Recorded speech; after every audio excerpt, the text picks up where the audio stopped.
Magandang araw Pilipinas, narito po ang latest Weather Today forecast. Nakikita nga natin na talagang yung mata nito ay very visible. Yung mga kaulapan tumatama na sa ilang bahagi nga ng Northern Luzon. Samantala sa latest satellite image animation natin, makikita naman po natin na ito nga, hindi lamang Northern Luzon kundi maging sa ilang bahagi ng Central and Southern Luzon ay talagang posibleng ramdam na yung epekto ng super typhoon na si Nando. At kanina ngang alas 8 ng umaga, ito ay tinatayang nasa layong 180 kilometers ang layo, silangan ng Kalayan, Cagayan. Taglay ng super typhoon na si Nando, ang lakas ng hangin, aabot hanggang 215 kilometers per hour, malapit sa gitna nito. Ang pagbugso, aabot naman ng 265 kilometers per hour. Sa kasalukuyan, kumikilos ito pakanluran sa bilis naman na 20 kilometers per hour. So pansinin natin, ilang araw na tayo nagbibigay babala, halos same scenario inaasahan natin na nakararaming bahagi ng Northern Central Zone, posibleng maapektuhan.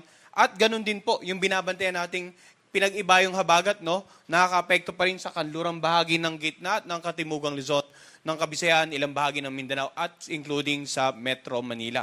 So ano po ba yung inaasahan natin na senaryo? Kung inyo pong subaybayan yung mga previous tropical cyclone bulletin natin, ay halos ganito pa rin yung pinakikitang projection, no? Simula po nung kauna-una nating tropical cyclone bulletin hanggang sa mga oras na ito, ang inaasahan talaga natin na posibleng tawirin ng mata ng super typhoon na Nando ay itong Babuyan Island.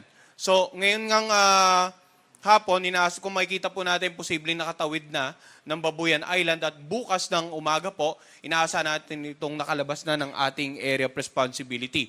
Pero pansinin din po natin yung area of probability na nagpapakita ng mga posibleng pagkilos ng mata ng super typhoon Nando within the forecast period. Makikita po natin na either dito sa may bandang Babuyan, or dito mas malapit sa Batanes, or medyo malapit dito sa northern coast ng Ilocos and Cagayan, itong magiging posibleng pagkilos ng sentro ng super typhoon nga na si Nando.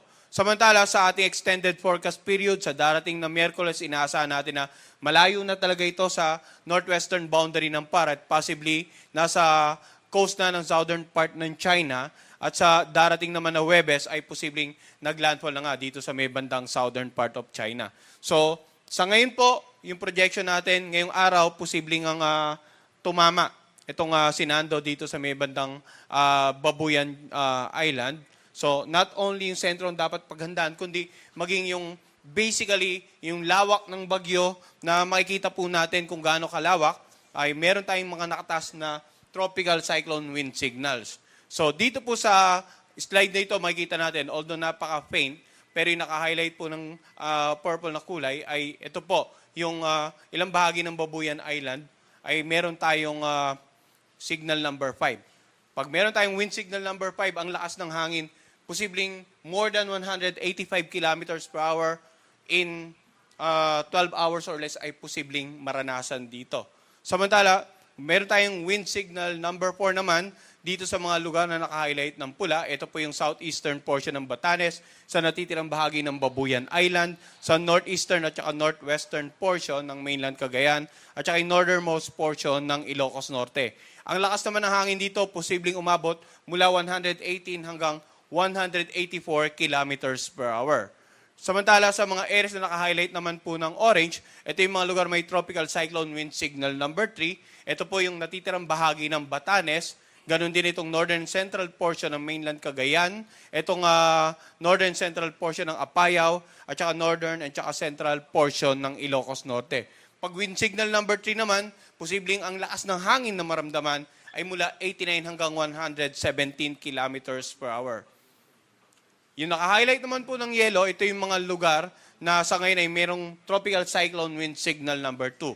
Ang natitirang bahagi ng Cagayan, buong lalawigan ng Isabela, natitirang bahagi ng Apayao, ang lalawigan ng Abra, Kalinga, Mountain Province, Ifugao, northern portion ng Benguet, itong northeastern portion ng Nueva Vizcaya, natitirang bahagi ng Ilocos Norte, ang buong lalawigan ng Ilocos Sur, at yung northern portion ng La Union.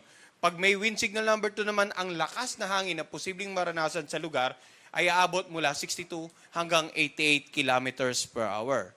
Samantala, yung naka-highlight naman po ng light blue, yan yung mga lugar na may sa kasalukuyan nakataas ang tropical cyclone wind signal number 1. Ito po ang lalawigan ng Quirino, natitirang bahagi ng Nueva Vizcaya, natitirang bahagi ng Benguet at La Union. Wind signal number 1 din sa lalawigan ng Pangasinan, Aurora, Nueva Ecija, sa Bulacan, sa Tarlac, Pampanga, Zambales, sa northern portion ng Quezon kasama ang Pulilo Island. Kapag may wind signal number 1, ang lakas na hangin na posibleng maranasan ay mula 39 hanggang 61 kilometers per hour.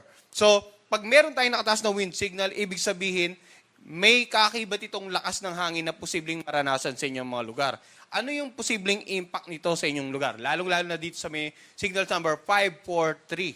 So, yung lakas ng hangin, pwedeng makasira ng iba't ibang uri ng struktura, pwedeng makapagpatumba ng iba't ibang uri ng pananim, pwede rin pong magdulot ng maalon hanggang sa napakalong karagatan sa mga baybaying dagat, at pwede rin makapagpatumba ng mga billboards, poste ng kuryente. So as much as possible sa mga kababayan po natin na may nakatira sa mga lugar may tropical cyclone wind signals, manatili sa loob ng bahay, and ilang araw na rin tayo nagbibigay ng babala, so hopefully nakapag-store na rin po sila ng necessities at nakipag-coordinate and cooperate na rin with their local government at saka local DRR officials.